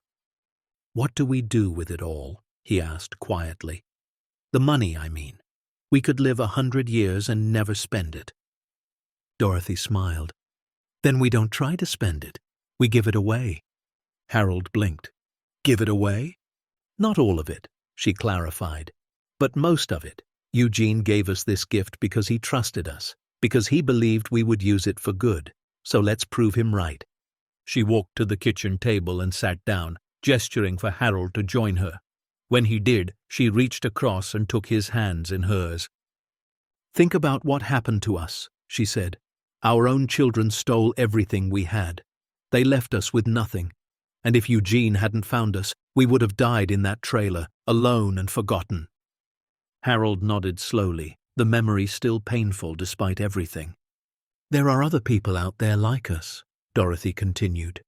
Elderly people being robbed by their own families, people who don't have a Eugene to save them. What if we could be that for someone else? What if we could use this money to help people who have no one? Harold stared at her for a long moment. Then, slowly, he began to smile. "The Eugene Monroe Foundation," he said quietly. Dorothy squeezed his hands. "Exactly." They spent the next week planning. Caroline Whitmore drove up from Asheville to help them navigate the legal complexities of establishing a charitable foundation. She brought stacks of paperwork, sample bylaws, and a list of questions they needed to answer before proceeding. "First," she said, spreading documents across the kitchen table, "you need to decide on your mission. What exactly will the foundation do?" Harold and Dorothy looked at each other. They had discussed this for hours, late into the nights, refining their vision until it felt right. "We want to help elderly victims of financial abuse," Dorothy said. "People who have been robbed by their families, by caregivers, by anyone who was supposed to protect them. We want to provide legal assistance, emergency housing, whatever they need to get back on their feet." Caroline nodded, writing rapidly. "That's a strong focus, specific enough to be effective, broad enough to help many people." "And scholarships," Harold added, "for young people from broken families, kids who don't have anyone supporting them, who are trying to make something of themselves despite everything." Caroline looked up. "That's a different demographic than elderly abuse victims." "I know," Harold said, "but it feels connected. Eugene was alone as a young man. He had no one. If someone had helped him back then, maybe his whole life would have been different. We want to give young people the chance he never had." Caroline was quiet for a moment. Then she smiled. "I think Eugene would approve." The foundation was officially established 6 weeks later. They named it the Eugene Allen Monroe Foundation, with a mission statement that read, "To protect the vulnerable, support the abandoned, and ensure that kindness is never forgotten." Harold and Dorothy served as the founding directors, with Caroline as their legal advisor. They hired a small staff, a program manager named Rachel, who had spent 15 years working with elder abuse victims in social services, a financial officer named Marcus, who had managed charitable trusts for decades, and an administrative assistant named Lily, a young woman from Havenwood who had grown up in foster care and understood what it meant to have no one. The foundation's headquarters was established in a renovated building on Main Street in Havenwood, just 3 blocks from the general store. It was modest by design. Harold and Dorothy insisted on keeping overhead low so that as much money as possible could go directly to those who needed it. The first case came within a month. Her name was Virginia, and she was 82 years old. Her grandson had convinced her to sign over power of attorney 3 years earlier, then systematically drained her bank accounts, sold her home, and abandoned her in a nursing facility that was barely above the standard for state intervention. When Rachel brought her case to Harold and Dorothy, Virginia had less than $40 to her name and no family willing to help. The foundation provided her with an attorney who sued the grandson and recovered nearly $300,000. They found her a comfortable apartment in a senior living community with excellent care. They paid for her medical needs, her groceries, her utilities, everything she needed to live with dignity. When Harold and Dorothy visited her 3 months later, Virginia wept with gratitude. "I thought I was going to die in that place," she said, gripping Dorothy's hands. "I thought no one cared, but you cared. You found me." Dorothy held her gently. "We know what it's like," she said softly. "We've been where you are, and we promised ourselves we would never let anyone else feel that alone." Word spread. Other victims came forward, some from North Carolina, some from neighboring states, some from as far away as California and Maine. The foundation expanded its reach, hiring more attorneys, more caseworkers, more advocates. Within a year, They had helped over 200 elderly victims reclaim their stolen assets, their dignity, their hope. The scholarship program launched in the fall. Harold and Dorothy selected the first recipients personally, reading through hundreds of applications from young people across the region. They looked for resilience, for determination, for the kind of quiet strength that reminded them of Eugene. The first scholarship went to a young woman named Jasmine, 18 years old, raised by a grandmother after her parents abandoned her as a child. She wanted to become a social worker to help kids like herself.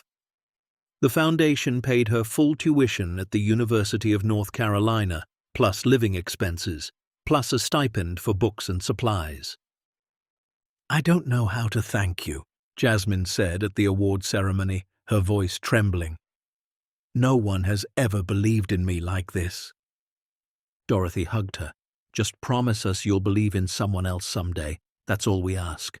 The second scholarship went to a young man named Derek, who had aged out of foster care at 18 with nothing but the clothes on his back. He wanted to study engineering, to build things that would last. The foundation paid for his education at North Carolina State, and Harold personally mentored him, visiting the campus every few months to check on his progress. "You remind me of someone," Harold told him once over lunch in the student union, "a man named Eugene. He started with nothing too, but he never stopped building." Derek looked at him with something like wonder. "What happened to him?" Harold smiled. "He built a legacy, and now you're part of it." The community center was Dorothy's idea. Havenwood was a small town, barely 500 residents, with limited resources and no gathering place besides the church. People drove 30 miles to Asheville for groceries, for medical care, for anything beyond the basics. The town was slowly dying, its young people leaving for opportunities elsewhere. "What if we built something here?" Dorothy asked one evening as she and Harold sat on the porch watching the sunset. "A community center, somewhere people could gather, learn, connect, somewhere young people could take classes and old people could find companionship." Harold considered this. It would be expensive. "We have expensive money," Dorothy replied with a faint smile. "What's the point of having it if we don't use it for something that matters?" Construction began in the spring. They hired local contractors, insisting that as much of the work as possible be done by people from Havenwood and the surrounding towns. The building rose slowly on a plot of land at the edge of town, a graceful structure of stone and timber that echoed the log house in the mountains, blending tradition with modern amenities. When it opened the following autumn, the Havenwood Community Center offered something for everyone. There were meeting rooms and a small library, a kitchen where cooking classes were held, a computer lab where seniors could learn to use email and young people could apply for jobs, a medical clinic that operated 2 days a week, staffed by a nurse practitioner from Asheville, an auditorium where town meetings, concerts, and movie nights could be held. The dedication ceremony drew over 300 people, more than half the town's population, plus visitors from across the region. Harold and Dorothy stood at the front, uncomfortable with the attention, but proud of what they had built. "This center doesn't belong to us," Dorothy said, her voice carrying across the crowd. "It belongs to Havenwood, to all of you. We just provided the resources. You provide the heart." Someone in the crowd began to clap, then another and another, until the applause became a thundering wave that rolled across the gathered faces. Harold looked at Dorothy. Her eyes were shining with tears. "We did it," she whispered. "We're just getting started," he replied. The years that followed were the fullest of their lives. The foundation grew, eventually helping over 1,000 elderly victims and funding more than 200 scholarships. The community center became the soul of Havenwood, drawing new residents and businesses to the once dying town. Harold and Dorothy became known throughout the region, not as wealthy philanthropists, but as the quiet couple in the mountains who had turned tragedy into triumph. But they never forgot where they came from. They kept the log house simple, resisting suggestions to renovate or expand. They drove the same old Buick until it finally gave out, then replaced it with a modest pickup truck that could handle the mountain roads. They wore practical clothes, ate simple meals, and lived with the same frugality that had defined their lives before Eugene's gift. "People think money changes everything," Dorothy told a reporter who had come to interview them. "But it doesn't change who you are. It just reveals it. If you were generous before, you become more generous. If you were selfish before," she paused, "well, we've seen what selfishness looks like." The reporter asked about their children. Harold's face hardened, but his voice remained steady. "We don't have children anymore, not in any way that matters." Richard had been convicted of fraud and elder abuse and sentenced to 6 years in federal prison. Margaret had pled guilty to lesser charges and received 3 years probation, plus community service that required her to work with elderly abuse victims, an irony that was not lost on anyone. Stephen, who had been found to have the least direct involvement, escaped criminal charges but was ordered to repay his share of the stolen money, a debt that would take him decades to clear. None of them had reached out to their parents. Not an apology, not an explanation, not even an acknowledgement of what they had done. The silence was its own kind of answer. But Harold and Dorothy had built a new family. There was Caroline, who had become a dear friend as well as their attorney. There was Rachel, who joined them for dinner every Sunday and brought stories of the people they had helped. There was Marcus, who managed the foundation's finances with the same care he would give his own. There was Lily, who had blossomed from a shy young woman into a confident administrator, and who called Dorothy Grandma when she thought no one was listening. And there were the others, the hundreds of people whose lives had been touched by the foundation's work. Virginia, who sent holiday cards every year. Jasmine, who had graduated and was now working as a social worker, helping children in foster care. Derek, who had become an engineer and was designing affordable housing for low-income families. Walter Hobbs, who stopped by the log house every few weeks to share a cup of coffee and stories about Eugene. They were not blood relatives, but they were family in every way that mattered. One evening in late autumn, nearly 4 years after the trial, Dorothy was cleaning out a closet in the log house when she found something unexpected. It was a small wooden box tucked behind a stack of old blankets covered in dust that suggested it hadn't been touched in decades. She carried it to the kitchen table where Harold was reading the newspaper and set it down between them.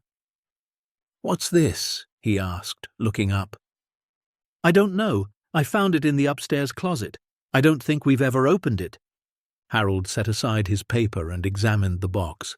It was simple, unadorned, with a small brass clasp that had turned green with age. He opened it carefully. Inside were photographs, old photographs, black and white, their edges yellowed and curling. Harold picked up the first one and held it to the light. It showed a young man, perhaps in his 20s, standing beside a woman with kind eyes and a warm smile. The man looked familiar, something in the shape of his jaw, the set of his shoulders. "That's Eugene," Harold said quietly. "When he was young." Dorothy leaned closer. "And the woman?" Harold turned the photograph over. On the back, in faded pencil, were written 2 names, Eugene and Clara, 1953. "Clara," Dorothy repeated. "Who was Clara?" They looked through the other photographs, more images of Eugene and the woman named Clara, laughing together at a picnic, standing in front of a small house, holding hands on what appeared to be a wedding day. Wedding day. Harold's breath caught. He was married. Dorothy picked up another photograph, this one of Clara alone. She was older now, perhaps in her 40s, and her eyes held a sadness that hadn't been present in the earlier images. On the back, Clara, 1968, gone too soon. "She died," Dorothy whispered. "He lost her." At the bottom of the box was a single sheet of paper, folded and fragile. Harold opened it with trembling fingers. It was a letter, written in the same careful handwriting as Eugene's other documents. My dearest Clara, it has been 10 years since you left me, and still I wake every morning reaching for you. The world has grown quieter without your voice, emptier without your smile. I have tried to fill the silence with work, with purpose, with the collection that has become my life's obsession. But nothing fills the space where you should be. You always said I needed to learn how to let people in. You said my walls were too high, my heart too guarded. You were right, as you always were. I have spent decades hiding from the world, afraid that if I let anyone close, I would lose them the way I lost you. But I met someone once, a long time ago. A couple, actually. They showed me kindness when I had nothing, and I have never forgotten them. I have watched them from afar these many years. I have seen them raise their children, build their lives, grow old together the way you and I should have. And now I have seen them suffer. Their own children have betrayed them, just as the world once betrayed me. They have lost everything, and no one is coming to save them. Except me. I am going to give them everything I have, Clara. Every gold bar, every coin, every gem I have collected in all my lonely years. I am going to make sure they never want for anything again. Because they showed me that kindness still exists, even in a world that took you from me. I know you would approve. You always believed the best in people, even when I couldn't. Maybe this is my way of finally believing too. I will see you soon, my love. Wait for me on the other shore. Forever yours, Eugene. Harold set down the letter. His eyes were wet with tears. Dorothy was weeping openly now. The photographs spread before her like pieces of a puzzle finally complete. He loved her, she said softly. He loved her so much, and when he lost her, he closed himself off from the world. We were the only ones who ever got through. Harold nodded slowly. And now we understand why. They sat together in the fading light, holding hands across the kitchen table, surrounded by images of a love story that had shaped their own destiny. We have to honor her too, Dorothy said finally. Clara, she deserves to be remembered. Harold thought for a moment. Then he nodded. The scholarship program. We'll rename it. The Clara and Eugene Monroe Scholarship Fund.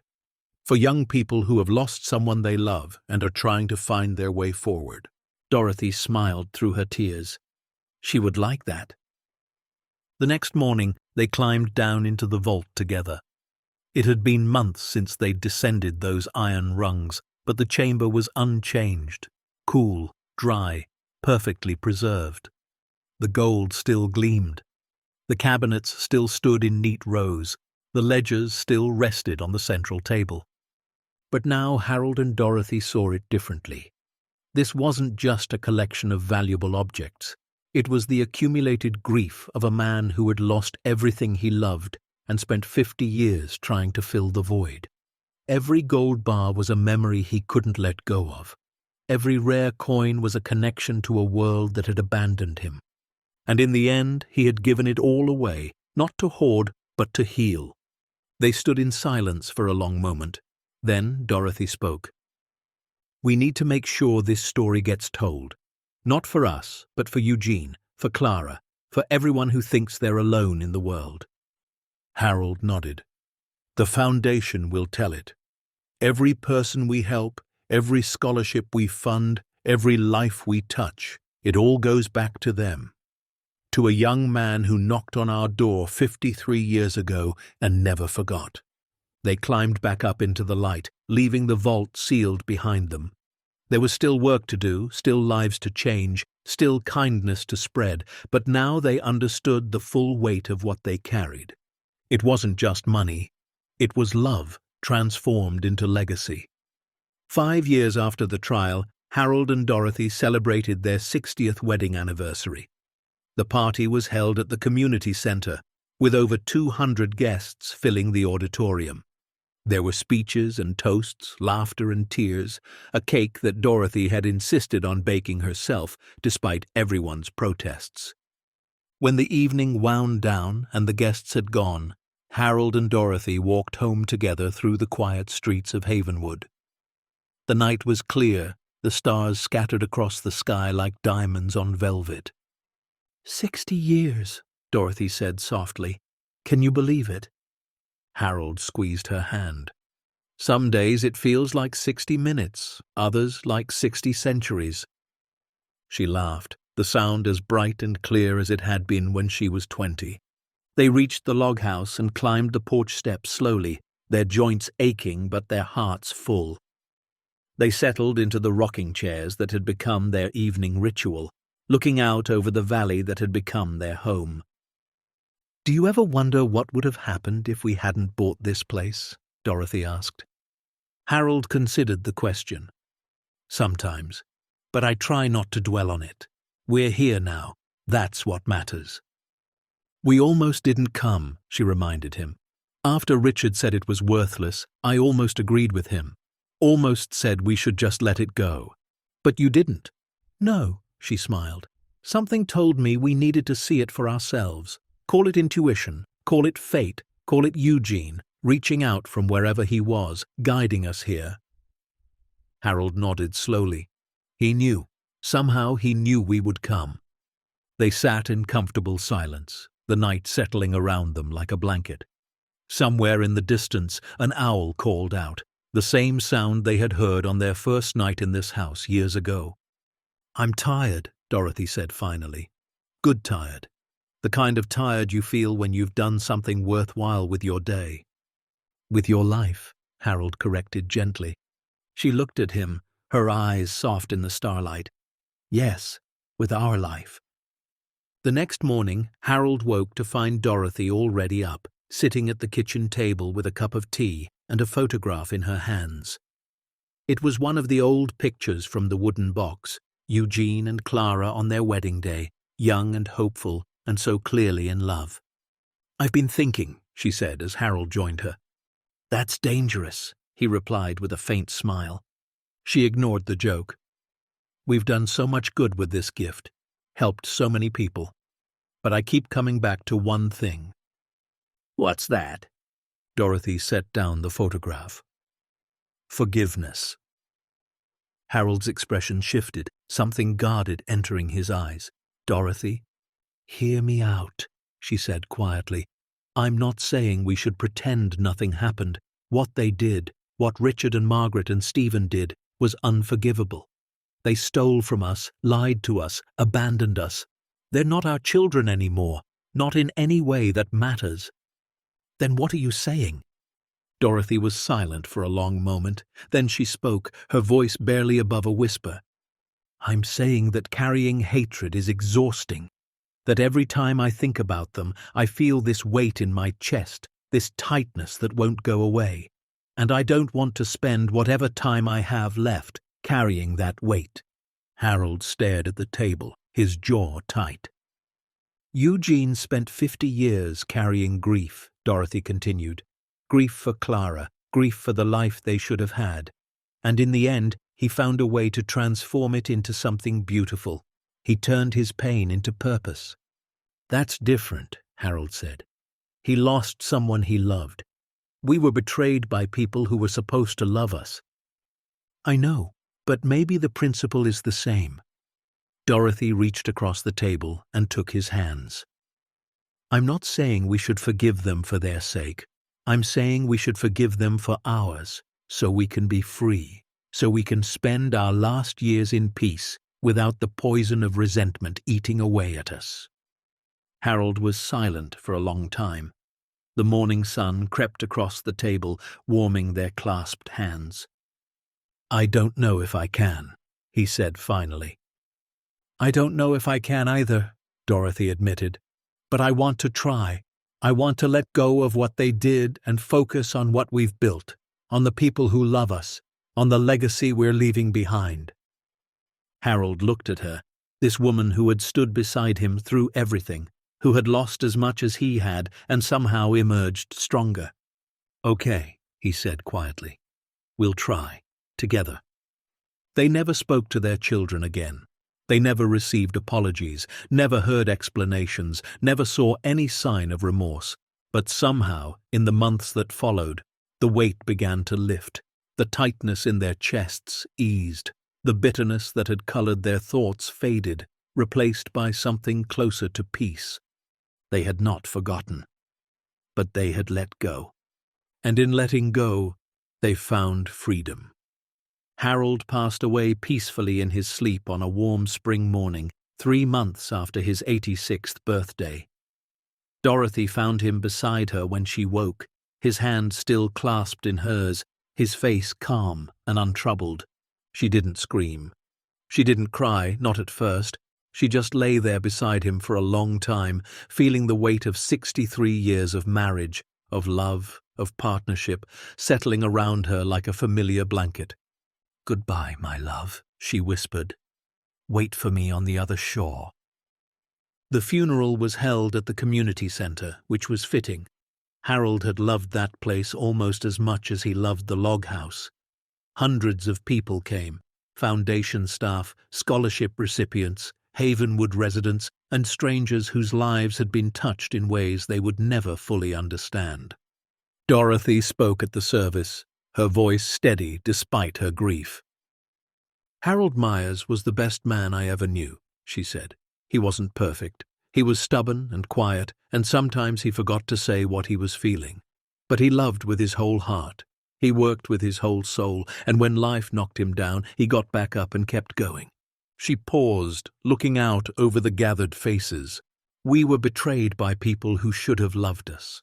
We lost everything we had built over a lifetime.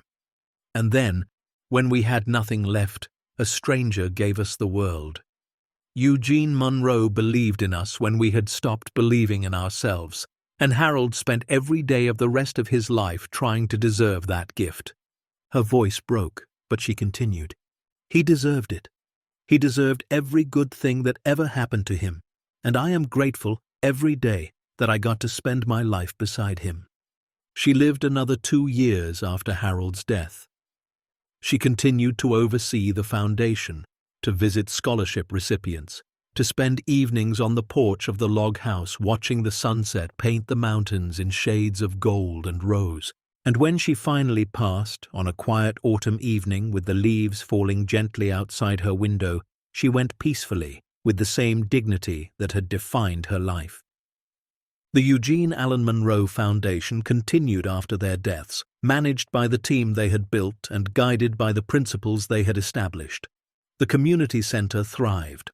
The scholarship program grew. The work of helping vulnerable elders went on, year after year, life after life.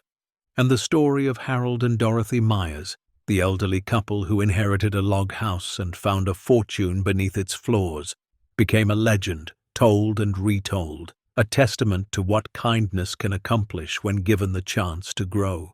They were buried together in the small cemetery behind the Havenwood Church, beneath a simple stone that read, "Harold and Dorothy Myers married 63 years. They believed in kindness, and kindness believed in them." Beside their grave, a second stone marked the place where they had interred Eugene's ashes, brought from the funeral home where they had been sitting unclaimed for years. His marker read, "Eugene Allen Monroe, 1933 to 2019, he gave everything he had and asked for nothing in return." And between the 2 stones, planted by hands now still, grew a rosebush, the same variety Dorothy had once cultivated in the garden on Chestnut Lane before their children had taken it all away. It bloomed every spring, deep red flowers opening to the sun, a living reminder that some things cannot be stolen. Some things, once planted, grow forever. Because, in the end, this story was never about money. It wasn't about gold bars or rare coins or gemstones hidden in underground vaults. It was about something far more valuable, the choice we make when we encounter someone in need. Harold and Dorothy Myers could have turned Eugene away that summer evening in 1971. They could have closed the door, protected what little they had, kept to themselves. But they didn't. They invited a stranger into their home, fed him, gave him work, treated him with dignity. It was a small act, barely a ripple in the ocean of their lives. But that ripple became a wave. Eugene carried their kindness with him for 50 years. He built a fortune, but he never forgot the people who had shown him that goodness still existed.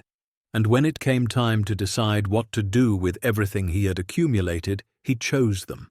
Not because they were family, not because they had earned it, but because they had proven in one small week half a century earlier that they were worthy of trust. That trust transformed their lives.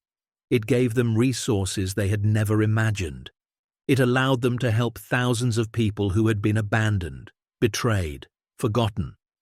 It built a community center that became the heart of a dying town.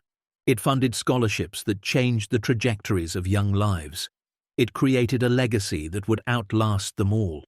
And it proved beyond any doubt that kindness is never wasted, that the smallest gesture of compassion can echo through decades, through lifetimes, through generations.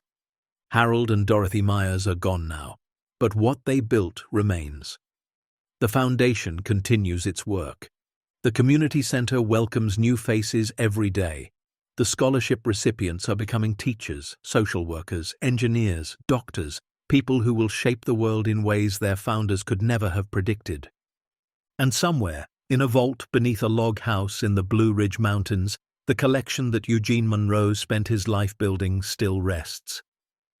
The gold still gleams, the coins still shine, the gemstones still sparkle in the darkness, waiting for the next chapter of a story that has no end.